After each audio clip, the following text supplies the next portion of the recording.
happy morning and welcome to Adventist Med Facebook Live. Isang maulang araw po sa inyong lahat pero tuloy ang ating pag-aaral para sa ating kalusugan. Ang makakasama po natin sa araw na ito, kilalang kilala nyo na ang ating Director ng Lifestyle Medicine Department, isang allergology at lifestyle medicine specialist, at ang kanyang ididiscuss sa araw na ito, winning over hypertension, walang iba kundi si Dr. Linda Lim Barona. Magandang umaga, maulan na umaga sa iyo, lady, at sa lahat ng ating tagapakinig. Medyo nagkaroon na nga tayo ng konting challenge kanina, no? Sana tuloy-tuloy na tong ating kuryente at internet connection. Kailangan na tuloy-tuloy at mapahatid po namin sa inyo ang magandang education about health. At syempre, napaka-common na sakit ang kanilang mawi-win over kapag sila ay nakinig. At syempre, huwag niyo pong kalimutang i-share ang atin pong live stream program ngayon. Once again, ang topic natin, winning over hypertension. At bago po tayo magpatuloy, Doc, manalangin po muna tayo. Sige. Ama naming Diyos na makapangyarihan sa lahat, marami pong salamat sa inyong pag-iingat at mga biyayang ipinagkakaloob sa bawat isa sa amin. Nawa sa araw na ito, Panginoon, tulungan kami at buksan ang aming puso't isipan sa panibago naming matututunan para maging malusog lalo ang aming katawang inyong pinahiram. Ito po ang aming dalangin sa pangalan ni Jesus. Amen. Amen. Yes. At yun po ang ating topic ngayon, winning over hypertension. Kung 2 Mondays ago, ay nagkaroon po tayo ng talakayan. Actually, before that, we had Dr. Andre Tojino talking about hypertension, and then itong taking control of your high blood pressure through nutrition.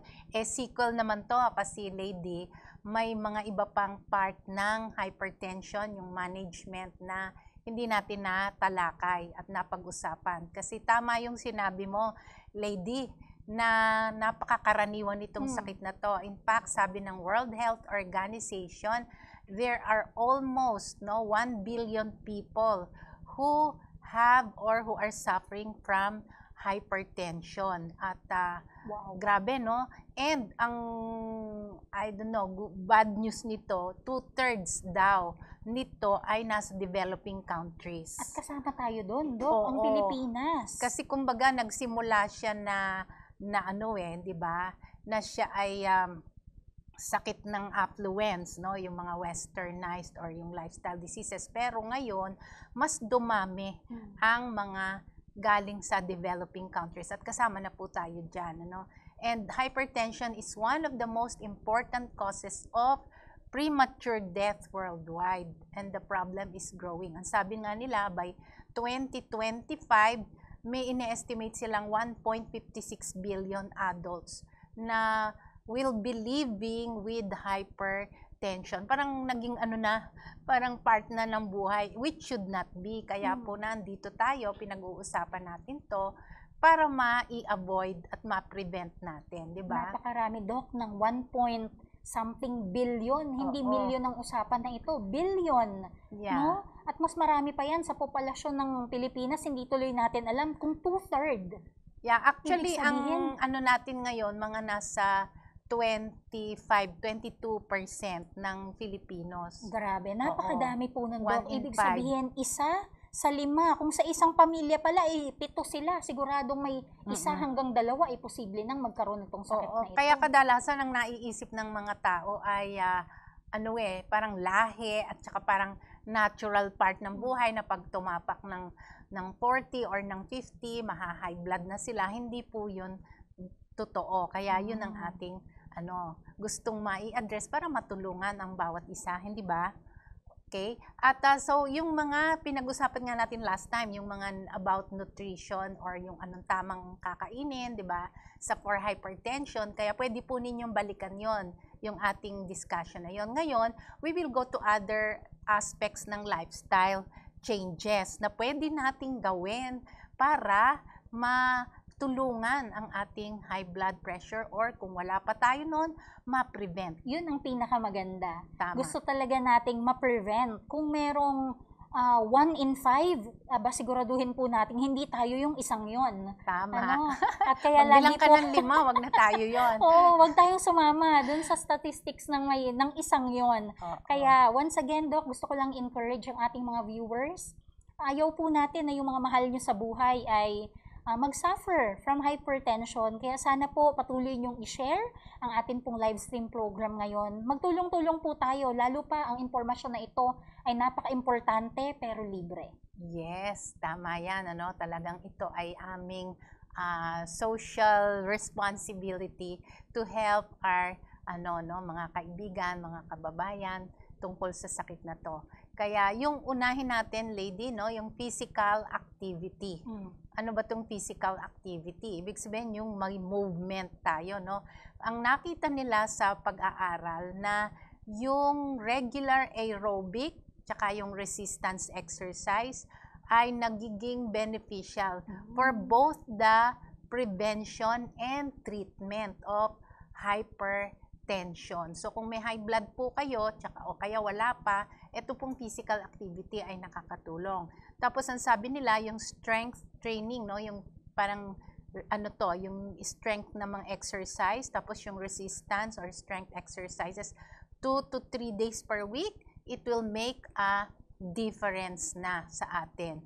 Kasi nakita nila yung physical inactivity pala, lady, ang sabi nga daw, yung physical inactivity is the new smoking something na parang sitting is the new smoking. Sitting is the new smoking, tama, no?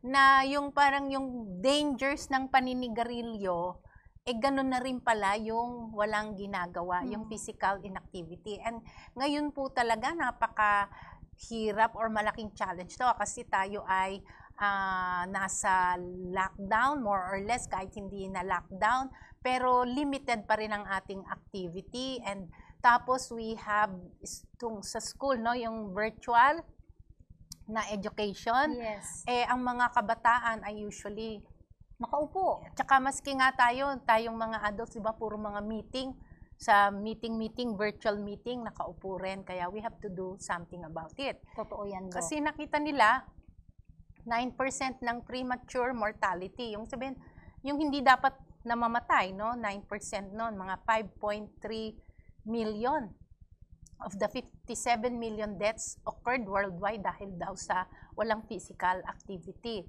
At ang sabi nila, kung i-decrease lang ng by 10%, no? Kung meron lang changes kahit 10%, more than 533,000 deaths can be averted. Ganun pala ka-importante itong physical activity, mga kaibigan.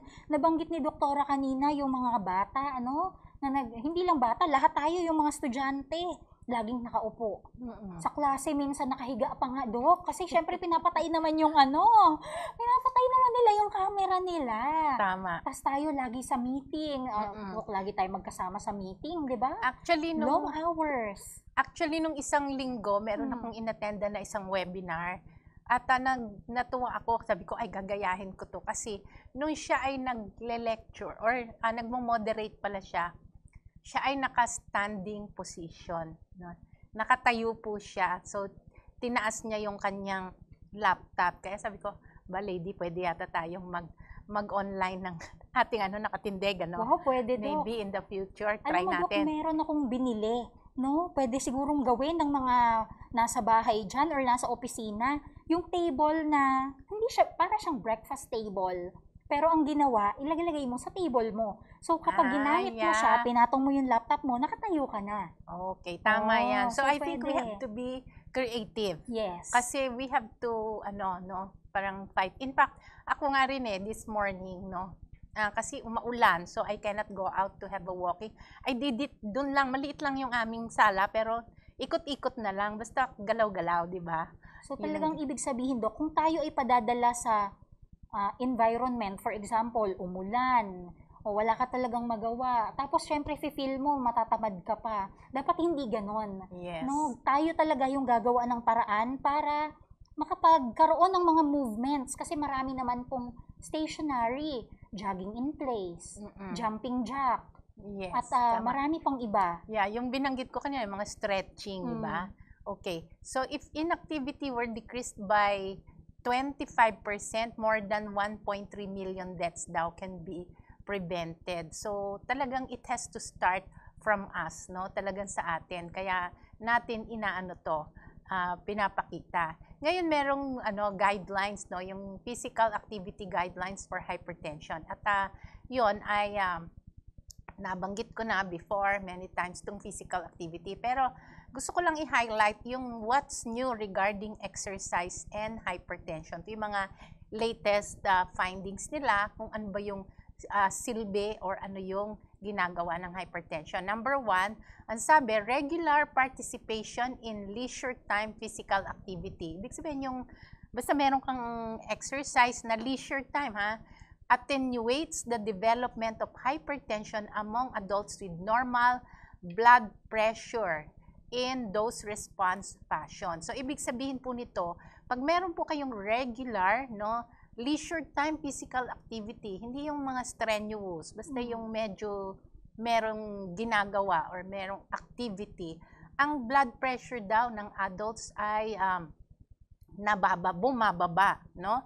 Ang sabi to, exercising even for 30 minutes a day can help lower blood pressure and lose weight. So, hindi lamang yung blood pressure natin ang tinutulungan, pati yung pagbabawas ng timbang. At sa mga lecture na narinig ko po sa inyo, Doc, yung timbang napaka-importante rin na kailangan ma-maintain para hindi tayo magkaroon, mas maging prone sa marami pang sakit. Yes, tama. I think it will be one of those things that we will talk about, no? Okay, so ang number 2 about exercise and hypertension, exercise reduces blood pressure among adults with normal BP, with pre-hypertension and hypertension. So, ibig sabihin, huwag nating intayin na magka-high blood tayo pag tayo mag-exercise. At ang sabi dito, the good news is the greatest BP improvements following exercise are seen in those with the highest resting blood pressure. So, kung mas mataas nga yung blood pressure mo at nag-exercise ka, mas malaki pa ang bagsak ng blood pressure, no? Ang improvement. Okay? At ang number 3 na good news about exercise and hypertension, among adults with hypertension, exercise lowers, no, the risk of number 1, the progression of heart disease as evidenced by the BP reduction that result from exercise, no, yung kung may sakit ka sa puso. Pero ito po, kailangan magpa-clearance din muna kayo sa inyong mga doctors. Huwag po kayong basta mag-engage kung alam ninyong meron kayong sakit sa puso. Kasi may gradual din po yan. Pero ang sabi nila, it can lower, no, yung risk ninyo. Okay? Pangalawa, yung death from heart disease. Then, napiprevent niya or ilo-lower yung risk. Kaya, napakaganda po ng tulong ng exercise, no? It's as important as our diet. Kaya talaga, Doc, no? Food is medicine, exercise is medicine also. Tama, oo. Yes. At ang isa pa, no? Ito pinakikita yung isang study nila na yung aerobic exercise, yung black, tapos yung gray ay yung resistance exercise. Tapos yung concurrent, ibig sabihin yung magkahalo nilang ginawa yung exercise, lahat po yan negative ang makikita in 3 months. No? Itong nasa kaliwa, yung systolic, yung nasa kanan, yung diastolic blood pressure, yan po yung ibinababa ng inyong blood pressure. Itong study po ay with 3 months regular exercise. Wow! Kahit, Doc, yung pinakita mo na hindi naman ganun ka-strenuous mga exercises, ang laki pa rin ng naitulong sa blood pressure. So, talagang dyan yung rule dyan galaw-galaw, di ba? Para hindi pumanaw. Ang ganda. Okay, paano daw nakakababa ng blood pressure ang exercise? Alam niyo ang sabi, pag daw tayo nag-exercise, yung nitric oxide natin, ito yung napag-usapan natin noong nag-aral tayo tungkol sa mga antioxidants. Ito ay nagdadilate, no? Nagpapaluag ng ugat, no? At pagka daw pala yung mga exercise like walking, climbing stairs, no? Tapos swimming, dancing, sports, yun palang exercise na yan ay ini-increase yung nitric oxide. Tapos ini-improve na yung blood vessel elasticity. Gumaganda, no? Tapos lumusod na bumababa ang blood pressure. Kaya medicine talaga ang exercise. Yes. Kasi may mga, alam ko, may mga nitric oxide na mga tinetake ang mga tao para doon. Pero ito, exercise will do the work. Okay, so we go to the next part. Ito na yung sinabi mo kanina, no, ng lifestyle approach to hypertension management, yung weight management, no? And syempre, ang ibig sabihin nun is weight reduction. Ang sabi dito, body weight control is indicated to avoid obesity, no? Yung lagpas-lagpas na timbang, di ba? Tapos yun daw, abdominal obesity should be managed also. Kasi yung may tinatawag sila nga actually sa diabetes, parang skinny fat, yung mapayat pero yung tiyan yung malaki. So, kailangan din daw kasi it also can, yung metabolic syndrome, ano? So, ganun din. Sabayan, naglulose tayo ng weight, yung ating pay attention also to our, yung waistline, di ba? Okay. Meron po bang rule of thumb pagdating sa paano ko malalaman kung ano ang tama ko dapat na timbang? Well, syempre hindi na rule of thumb, yun meron namang ano yan. Meron namang mga table na available, yung BMI, pwede nating tingnan, ano. Pero yung meron yung iba, yung sinabi niya na pagka daw tumintig ka, tingnan mo yung paanan mo, yung paa mo hindi mo na makita. Kasi yung tiyan mo nakahalang, ano na yon, dangerous na daw yon, ano. Pero ano lang naman yon, I don't think it's very accurate. Pero I think it will alarm us, di ba? Ay, hindi ko nakita yung aking talampakan dahil nakaharang yung ating tiyan. Inhale na, baka yumuko ng forward. Okay, so yung ito pinakita din dito sa chart na ito, gusto kong ipakita na yung systolic yung pula, tapos yung diastolic ay yung green, tapos yung blue ay yung weight, no? After 2 weeks pa lang, meron na siyang improvement. 4 weeks, 6 weeks, 3 months, makita natin yung pagbaba ng blood pressure, no? Systolic and diastolic, kasabay ng pagbaba ng timbang. Kaya talagang it has been proven na it works or it helps, no? And we don't have to have a goal na gusto mo nang bumalik agad dun sa normal weight mo. You have to do it gradually. I think may mga previous lecture tayo dito, no, ng mga ating mga videos natin dati. So we can go back to that. Okay. Tama po yan. Marami po tayong mga videos na pwede nyo pong balikan. Kaya puntahan nyo lang po yung Adventist Medical Center Manila na page. Hanapin sa mga videos at tayo ay nagsimula pa nung March 24. Kaya hindi po kayo mauubusan ng dami ng mga matututunan. Oo, ang dami niyan, resources nila. Yes. So, yung balik tayo dun sa weight loss, no, and hypertension. Kasi paano nakaka-cause or nakaka-improve ng hypertension? Kasi nakita nila na with exercise, nai-inhibit niya yung renin, angiotensin, aldosterone system. Medyo highly, medical, no? Pero ang ibig sabihin kasi, ito yung mga hormones sa body natin na nagre-regulate nung nagkokos ng hypertension. So, ini-inhibit niya yon, no? At pag in-inhibit niya yon, nagpo-produce ng reabsorption. Na-i-inhibit pala niya yung reabsorption. Kasi yung, di ba, pinag-usapan natin last time, yung sodium. Pagka marami kang sodium or yung asin sa katawan, yun ang nag-retain ng water at nagkokos din ng hypertension. So, pagka nag-exercise tayo, na-excrete po natin yon. Mas maganda yung ating circulation, yung pag-ihi. Yun ang ng weight loss. Yun ang importance. Okay? At saka, gusto ko lang ipakita dito na lady, kung titingnan natin, yung weight reduction, yan pala yung among this lifestyle modification, siya yung pinakamalaki yung pagbaba ng blood pressure. Wow. Kasi it can be as 5 to 20 millimeters mercury, yung systolic blood pressure per 10 kilogram weight loss. Ang tindi, Doc, kasi eto yung mga pwedeng gawin ng ating mga kaibigan, Oo. mga online family natin, kung gusto nilang bumaba ang kanilang high blood or hypertension. Oo.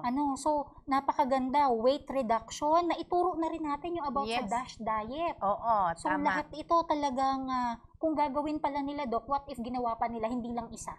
Yes, Sama-sama pa nilang ginawa. Yeah, I'm sure it will really help, no? Kasi talagang magtutulong-tulong sila. Doc, gusto ko lang isa-isahin po ulit kung ano yung nakalagay dito. Ayan, sabi dito, weight reduction, DASH eating plan, dietary sodium reduction, ayan, oo nga, maalat, no? Iwas sa mga maalat. Physical activity and moderation of alcohol. Mas maganda pa kung totally avoid na talaga. Oo, kaya ang laki talaga ng chances. And in fact, yan po ang sinasabi ng guidelines talaga, ng hypertension guidelines, no? Lahat ng pati hypertension, heart disease guidelines, this lifestyle modification. Alam mo, really Doc, works. habang shinare nyo po itong slide na ito, dito ko na-realize na kapag pala nagkaroon ng high blood ang isang tao, huwag niyang sasabihin sa kanyang sarili na, meron na ako panghabang buhay na ito. At saka panghabang buhay na akong iinom ng gamot. Kasi meron pala talaga na pwedeng gawin. At magugulat na lang siguro ang kanilang mga doktor na parang, anong ginawa mo? Yes, correct. Anong Tama ginawa yan. mo? Babawasan na natin yung gamot mo kasi mababa na Nakasalalay talaga sa kamay natin yung choice, no? Yes. Okay, so that is how many na? Yung una, yung physical activity, Yes. tapos weight reduction. Ngayon, smoking naman, and hypertension. Yun, definitely, nasabi na natin to sa mga previous natin, smoking cessation. Pag tayo ay tumigil sa paninigarilyo at ang dyan ay meron pong mga available na smoking cessation programs na pwede ninyo salihan kung hindi nyo kayang gawin na mag-isa. Kasi bakit? Yung pong paninigarilyo, ito yung paano nagkokos ng hypertension. Yung pong paninigarilyo, meron po yung mga chemicals na nire-release. Tapos, yun po ay yung oxygen sa puso natin bumababa kasi nagko-constrict po, Tapos, it increases the heart rate, bumibilis ang tibok. Tapos, pwedeng magkaroon ng chances na magkaroon ng mga blood clots, yun sa heart attack, Tapos, it raises the systemic oxidative stress. Yun, pinag-usapan na naman natin. Balik na naman tayo dun sa oxidative stress na yan. At yung nitric oxide na sinasabi ko na dapat magpapaluwag, magpaparelax ng ating blood vessel, nire-reduce niya. Nakukulangan at yun, nagkakaroon ng endothelial dysfunction. So, yung endothelial dysfunction na yan ay yung pong ating mga ugat ay nagiging brittle or makunat, Hindi na siya ganong ka-elastic na parang goma or rubber band. So, yun po ang danger ng ating paninigarilyo. At alam mo, Doc, yung paninigarilyo, paulit-ulit nating sinasabi dito, hindi lang ito para sa hypertension. Even si Dr. Cancer. Makaya, yung sa men's health, Oo, tama. smoking, nabanggit niya rin. Si Dr. Teody Flores, yung sa bones, smoking, again, sinabi, kailangan mong iwasan. Parang din yan, lahat ng aspects, ibig sabihin, ng ating health ay meron talagang bad effect ang paninigarilyo. Tama. So, ito yun, gusto ko isama to, yung ugly truth, pangit na katotohanan. Both active and passive, cigarette smoke exposure predisposed to cardiovascular events. So, mga kababayan, yung pong mga mahilig manigarilyo, hindi lamang po yung health natin ang ating sinisira or tinatamaan, pati po yung kalusugan ng ating mga mahal sa buhay or yung mga taong nasa paligid natin. Tama.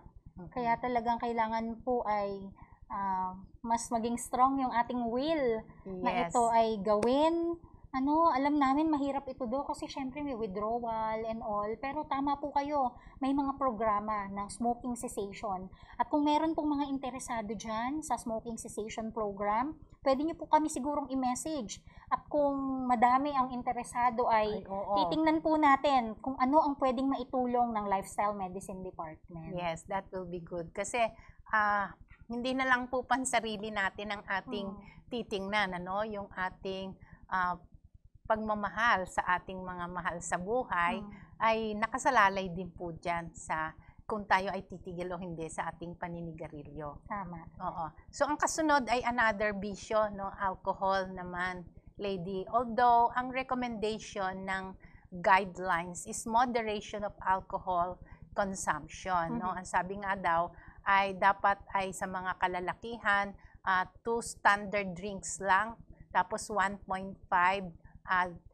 drinks, standard drinks for women, at avoid daw yung binge drinking, no?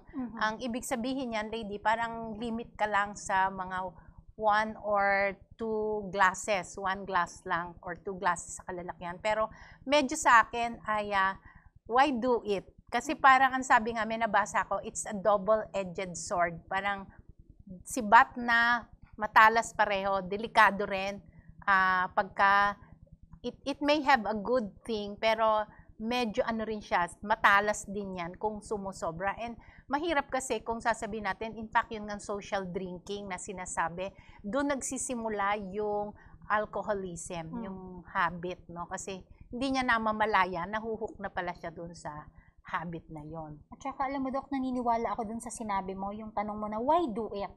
Kasi katulad niyan, sinabi dito, 2 glasses sa lalaki, 1 glass or 1.5 sa babae, ganyan. Kaya lang, paano ka magpipigil kapag nandun ka na sa mismong sitwasyon na napakaraming supply, nandyan din ang peer pressure ng mga kaibigan. Minsan kasayahan, di ba? Nag-enjoy, kakukwentuhan, hindi nyo namalayan, ay napadami na Kaya pala. mas magandang iiwasan na lang talaga. At ang ano pa dyan kasi, Dok, halimbawa ngayon, naka-1 baso ka. Paano kung bukas may magyaya ulit? 1 baso araw-araw, di ba medyo... At actually, ito gustong ipakita dito. Kasi yung alcohol and blood pressure, no, how it affects. Kasi yun unang-una, yun nga, it interferes with the blood nutrient supply to the heart, no? Nakakahalang.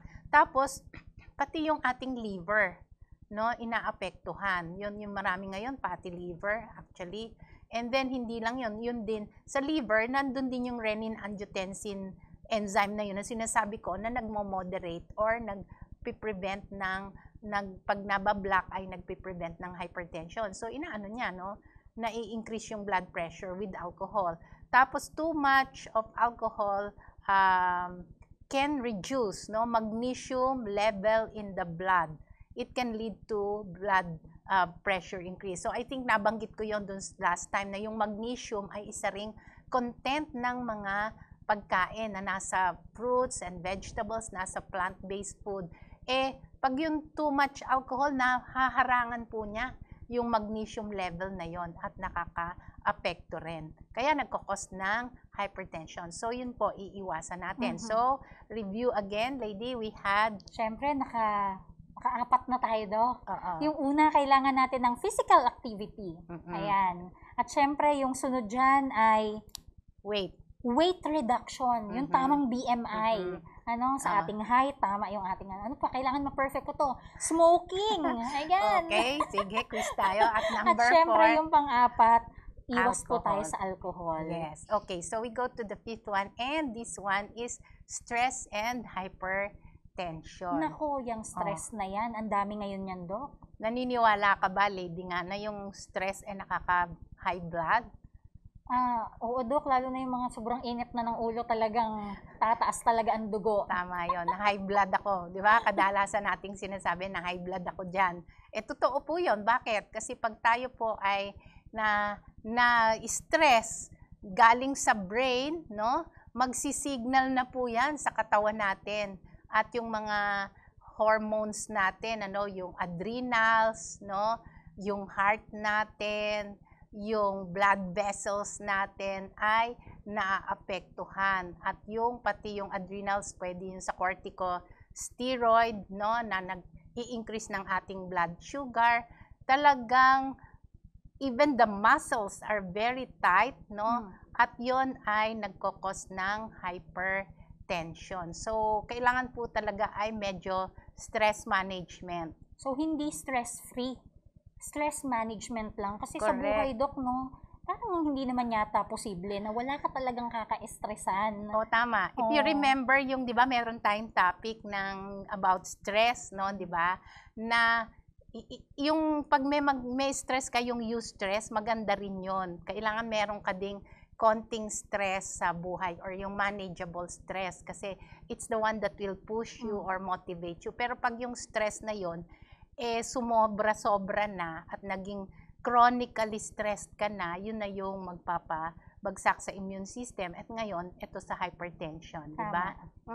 So, ito lang yung masasabi ko, ways to reduce stress and keep blood pressure down, according to the Harvard Health, ito, marami to. Slow down, keep calm, be positive, take it easy, unplug, enjoy life, have fun, breathe, relax, go outside, and sa akin, itong gusto kong i-stress, itong meditate, We should have time to meditate para ma-release yung ating pent-up na mga nasa kalooban natin. At with regards to meditation, hanapin niyo po yung ating live program na ang speaker ay si Pastor Stephen Antonio.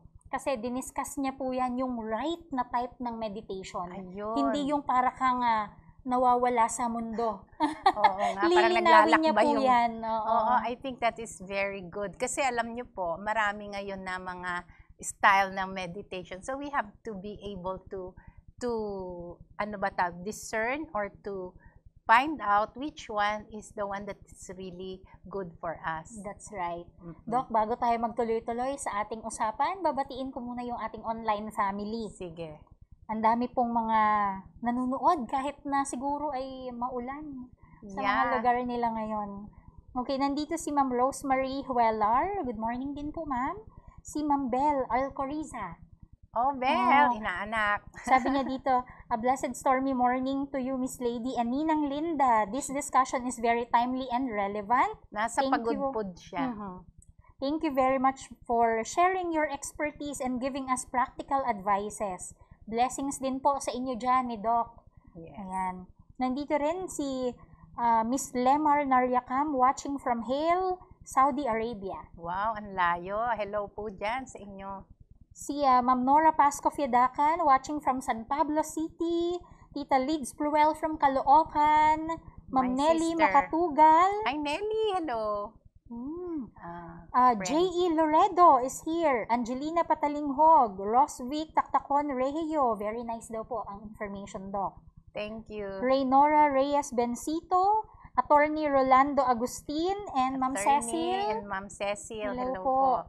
And Sir Romulo Palacio, marami pong salamat sa mga sumusubaybay sa ating programa. Once again, please i-share nyo po ang ating live stream program para marami po ang mag-benefit at maiwasan na sila ay makasama dun sa 1:5. Huwag nating hayaan na yung mga mahal natin sa buhay ay nandun sila yung 1. Okay? Tulong-tulong po tayo. Sige, Doc, balik tayo sa ating usapan. So, balikan natin, Lady. Enumerate again. Ayan. Siyempre, sige, isa-isahin natin. Tulungan niyo po ako. Ano yung una? Yung una, kailangan po natin ng physical activity. Pangalawa, ano po yung pangalawa? Weight reduction. Pangatlo, huwag mag-smoke and huwag uminom ng alcoholic beverages. Siyempre, yung panglima, ngiti-ngiti po kayo dyan dahil ang stress sa buhay kailangan i-manage. Tama, stress management. So, we have again, this another one, sa lifestyle modification. Alam mo, ito medyo surprising siguro for some pollution. Kasi nakita nila, reducing exposure to air pollution and cold temperature. Evidence from studies support a negative effect of pollution on blood pressure in the long term. So, yung pollution pala, at nakakadagdag din sa hypertension. Kaya po, kailangan ingatan po natin kasi may mga studies. Kasi yung, syempre pollution na yan, it clouds also. May mga poisonous materials that can also affect yung ating mga blood vessels. Doc, siguro ang concern ng ating mga kababayan ngayon, paano yan? Wala naman akong magawa dito sa pollution na ito. Ano yung mga pwede kong gawin para naman mabawasan or ma-manage ang impact nitong pollution? Unang-una, ito tama, naka-mask siya, no? 'Di ba? Tama, buti na lang yung mask natin ngayon nakakatulong din 'to. Although hindi syempre totally, pero I think we have to be responsible citizens. Unang-una, kung meron tayong sasakyan, no? Yung nakikita ko yung mga may sasakyan, yung let's say meron kayong sasakyan kotse, meron kayong tricycle, may motor kayo, or yung bus, or yung mga iba, no? Sa kalsada, actually I had that picture, medyo natanggal ko yata. Yung usok nito, no? Yung mga binubugan yan. Let's be responsible citizens. Kailangan po walang binubugang pollution.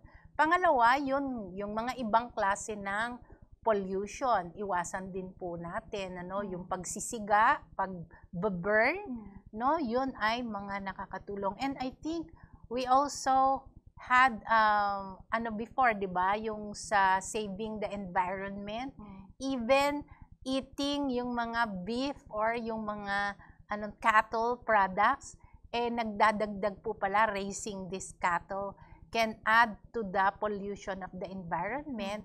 So, kailangan i-decrease natin yun. Actually, marami tayong pwedeng gawin. Tsaka, let's stay indoors. Tapos, indoors, wala tayong masyadong mga pollution din. At syempre, Dok, yung usong-usong ngayon, suportahan natin yung mga plantito at plantita. Correct. Tama. Yan, makakatulong kasi, yes. di ba? Oo, yung oxygen. Mga siya, nagre-release ng oxygen, yung having plants inside the house. Yun, makakatulong talaga ng malaki. Yes, so kung may time tayo, yun, may hobby, tapos yung oxygen production niya ay napakaganda. Okay. Dok, ituloy ko lang kasi meron ako mga hindi nag-greet kanina. Sige, okay. Ayan. Kasi I think we are on the last na rin. Okay po.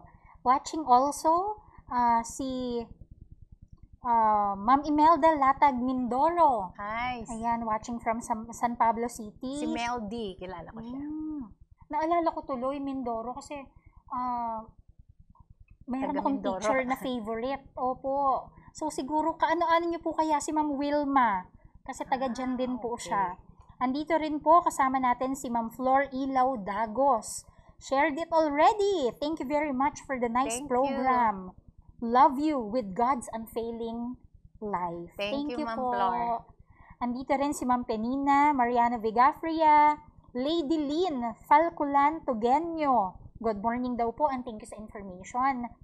Si Sir Francis Rabago. Hi Sir Francis, salamat. And si Ma'am Clarinda Ochoa Flores watching from Binyan. Wow, thank you po for watching. Kahit maulan, kahit mabagyo, nandyan po kayo.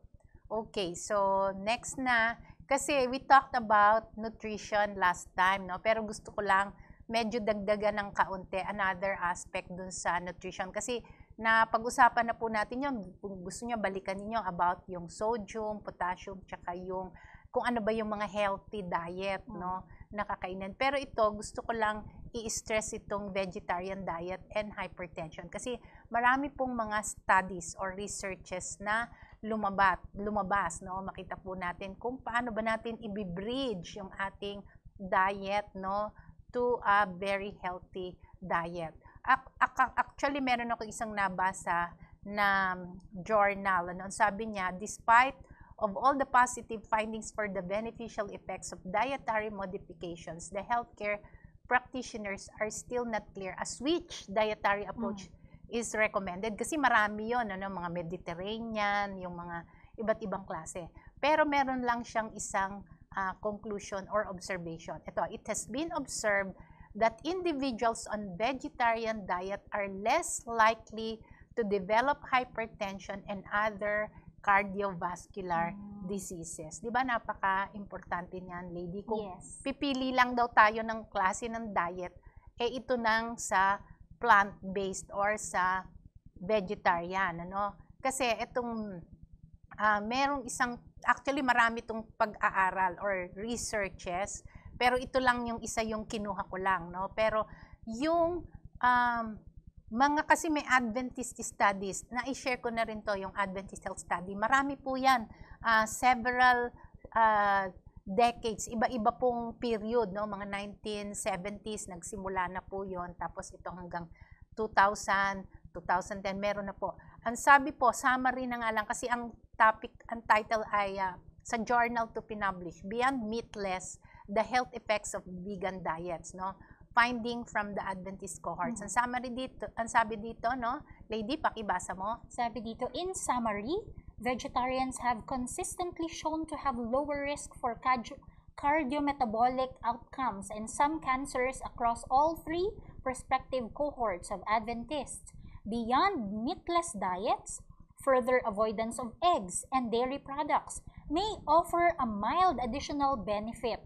Compared to lacto-vegetarian diets, vegan diets seem to provide some added protection against obesity, hypertension, type 2 diabetes, and cardiovascular mortality. In general, the protective effects of, ayan na. So mahaba siguro pa ito, pero tungkol talaga sa benefits ng vegetarian diet. Oo. Kaya po kung tayo din lang ay maghahanap or mag-iisip kung ano yung ating kakainin, safe po tayo pag inisip natin na you will shift or you will prefer to have plant-based in your diet. Sabihin yung galing sa halaman, no, sa plants, no. At ito naman yung itong slide na to, pakikita ko dun sa sa Adventist Health Study 2, yung latest study nila. Makikita mo diyan yung green, ano, yung ano man tawag diyan, apple green, ay yan ang vegan na diet at yan ang kanyang blood pressure, no, yung treated high blood. Kung ikukumpara mo dun sa graph na non-vegetarian, yung orange, nasa kanan, makikita mo there's a very big difference ng kanilang blood pressure. And in between, yung lacto-ovo, itong medyo green, no, yung parang avocado green, then we have the light yellow, yung pesco, vegetarian, yung fish and fish pa. Vegetarian, and then yung anong tawag dito? Semi-vegetarian, no? Tigkakaunti, and then yung non-vegetarian ay makikita po natin malaki yung difference ng blood pressure nila. Alam mo, Dok, dito makikita rin ng ating mga viewers, basta meron pala silang ibawas, unti-unti, no, meron na talagang magiging impact sa kanilang blood pressure. Yeah. So, ibabawas, no, yung from the animal products, and then may idadagdag sila na plant-based. Yes. Yan, oo. So, yan yung ating itinuturo, ladies, sa CHIP program. Tama. Kung meron po kayong mga kaibigan, mga kamag-anak na talagang intensive yung pangangailangan, ano po, para sa kanilang changes na gagawin sa kanilang buhay, ay meron po kaming programa dito, yung Complete Health Improvement Program o CHIP. Actually, nag-start na po ito, pero pwede pa po kayong humabol. Mag-makeup session na lang dun sa mga na-miss na lecture. Pero ito po ay talagang napakaganda at malaki po ang impact na maitutulong para sa inyo. In fact, Doc, yung mga nag-enroll dito, mga graduate na, meron daw silang pinagsisisihan. Ang pagsisisi daw nila ay bakit hindi nila kaagad nalaman. Tama yan, itong lady. Complete Health Improvement Program o CHIP. Oo, at ito ay virtually po, kaya you don't have to get out of the house. You will learn and you will become better in your health through this CHIP program, Complete Health Improvement Program. Ito kasing ginagawa natin, Doc. Siyempre, we are doing this lecture Monday to Friday, 10 to 11. This is do-it-yourself na style. Bibigay natin ng information and then bahala silang mag-apply. But when you enroll to Complete Health Improvement Program, hindi na ito do-it-yourself. Do it with us. Yeah. Ayan, kasi mas matututukan po kayo yung inyong mga needs at syempre, intensive and comprehensive palalo. Tama yan. Mga lectures. Talagang ma-address po yung specific problems nyo and you will be personally advised. Tapos there's a support system and also you learn many other things. That's right. Doing it with fun. Actually, nag-enjoy ako, lady. Ang saya-saya namin doon. Kahit virtual, ang saya-saya na rin. Ano, di ba? Nagkakakita-kita. Parang ganito tayo nagkakakita. Okay, I think this is the last slide na yung yung effectiveness of lifestyle medicine in lowering blood pressure. Kanina nabanggit mo na to, nabasa natin pero it's an eye view. Itong physical activity, titingnan natin nandyan yung recommendation, engage at least mga 30 minutes walking a day, and then it can lower yung blood pressure by 4 to 9 millimeters mercury. Then yung DASH diet, that's healthy eating, lots of fruits and vegetables, mababa ang dairy products, tsaka yung mga fat. And then yung sodium restriction, babaan po natin to as low as 1 teaspoon a day na lang po. Hindi po yun yung kakainin, yun po yung mga sinasama sa pagkain, talagang bawasan. And then yung moderate alcohol and weight loss, tapos stress reduction or management, then tobacco cessation. All of this makikita natin na siya po ay nakakatulong at nakakababa ng blood pressure. Why wait to suffer before doing this? Even before you become hypertensive, practice nyo na po ito kasi it will help you at ma-postpone. Tama. At hindi kayo magsasuffer ng ganitong problema. Ayan. At ang kagandahan po nito, ito'y abot kamay ninyo. Hindi nyo kailangan na talagang ibang tao na bubuhatin kayo o ganyan. Kayo talaga po, meron kayong magagawa para sa inyong kalusugan. Gusto ko lang din po palang batiin, Doc, yung mga brothers and sisters natin from the Health Ministries Department of sa Cagayan de Oro with Pastor Teddy Baang. Ayan, tama. Maraming salamat po sa inyong lahat for watching. Lagi po silang nakatutok, Doc. Yan. Thank you for watching at saka yung pong mga taga-ibang part ng Pilipinas, ng bansa at saka yung mga nasa labas. Thank you for sharing kasi talagang makakatulong sa kanila. Yes, okay. At this point in time, gusto ko lang pong ipakita muna sa inyo ano ba yung mga services ng Adventist Medical Center Manila para maabot po kayo kung nasan man kayo sa kabila ng pandemya. Panoorin niyo po ito, magbabalik po kami. Ito ang mga available services ng Adventist Med para sa ating new normal setup. Ang outpatient services is open to serve you, pero walang walk-in. Please call to set an appointment para sa inyong face-to-face consultation. Kung hindi kayo makararating, you can have your virtual consultation gamit ang aming telemedicine. Ang aming dental services is ready to serve you. Same with our physical therapy and rehabilitation. Once again, no walk-in. Please set an appointment. Here are the services you can have at the comforts of your home. Laboratory services. Immunization services. PT and rehab home care. You can even have your medicines delivered at your doorsteps through medicine delivery. Meron din kaming drive-thru services for laboratory and immunization. For meals, snacks, and more na siguradong nutritious and delicious. Here's our Healthy Bites. We are open for takeout. For your convenience, you can have it delivered or picked up. Let's go to our system. At yan nga po ang mga services natin dito sa Adventist Med na ginawa para sa kabila po ng pandemya ay maabot pa rin po namin kayo. Kaya kahit hindi lumabas ng bahay, pwede nang magpa-check up, pwedeng magpa-deliver, pwede kayong puntahan for labs, for medicine, and many others. Ayan, mga kaibigan, ito naman ang ating Bible key text for today. Matatagpuan sa James 4:17. Ano ang sabi dito? If anyone then knows the good they ought to do and doesn't do it, it is sin for them.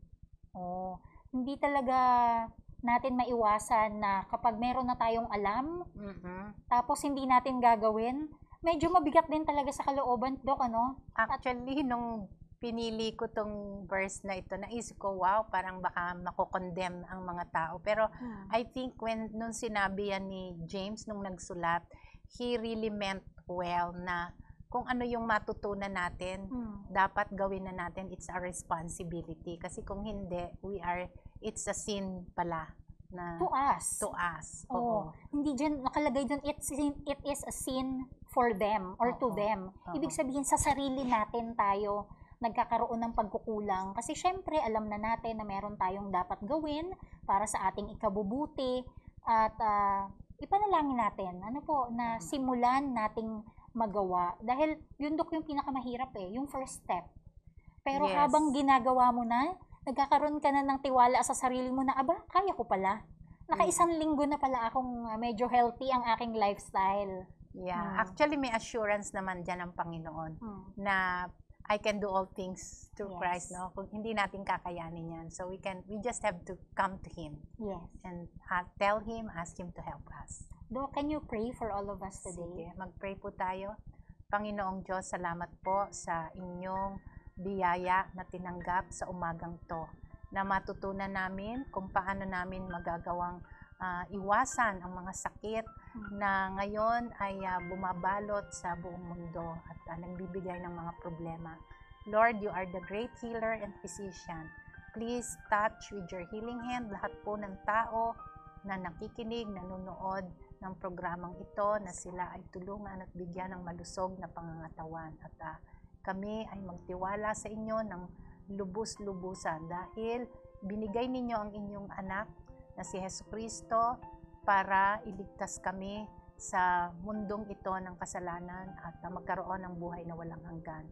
Hinihiling namin to sa kanyang pangalan. Amen. Maraming salamat po, Doc Linda, sa napakarami na naman naming natutunan galing sa inyo. Yes. Actually, isa siguro sabi ko lang na magkakaroon din po kami ng I think they can call. Kung yung ganyan, yung mga tinatawag natin na shared medical appointment. So, we will accept patients na kung pare-pareho po kayong may high blood or pare-pareho may diabetes, we will have a shared medical appointment. Parang nagkakatulungan ang bawat isa. Yeah. We are introducing that to At our importante yun, Doc, no? Yung support group mo, patients. na alam mong nakakaintindi sa iyong pinagdadaanan. Okay, hanggang dito muna po tayo. Huwag niyo pong kalimutan subaybayan ang ating programa mula Lunes hanggang Biyernes, 10 to 11. At yung ating pong teleradyo sa DWBL 1242 ay Monday to Friday din, 12:30 to 1 naman. So magkita-kita tayo ulit bukas. Alam niyo na pag Tuesday, Lifestyle Medicine Kitchen yan. So another menu. Yeah, and Wednesday, It's about varicose veins with one of our cardiologists, si Dr. Marjorie Obrado. Yes. Ayan. Wag po Okay, kayong so see you tomorrow. Stay healthy, stay safe, lalo na po ngayong may bagyo. And don't forget, lifestyle is medicine. Bye!